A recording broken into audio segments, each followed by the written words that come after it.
So BMW has this history of art and innovation, which is why today we're exploring the intersection of art and artificial intelligence. We're using AI to create generative art and project that onto the surface of BMW's 8 Series Gran Coupe. We start with this huge data set of artwork that covers more than 900 years of art history. And as the AI sees this, it learns to generalize what a painting looks like, and then you can use it to create new ones.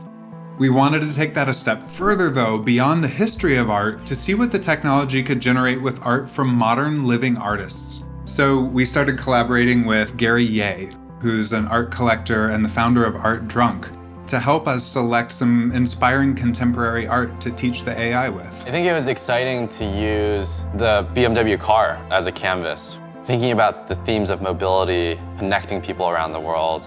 For example, one of the artists I selected was Gary Yeh, based in Paris in South Korea. He rediscovered the material of charcoal, which is the basis of his work. So in this case, the AI learned from Gary Yeh's work. In a way, it sees those textures. And then on its own, the AI generates this evolving stream of new textures. They're informed by his work, but they're also unique. Part of the way I thought about the artist was also the colors and forms. What are the broad techniques that you can just pick up by looking at an image?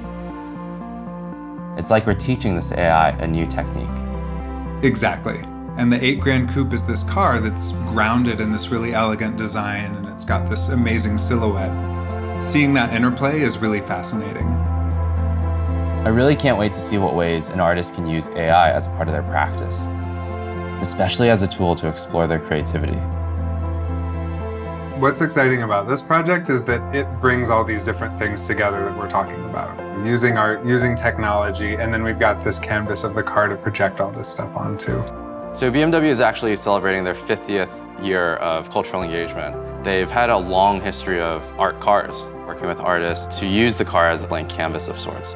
I really believe art is in the DNA of BMW.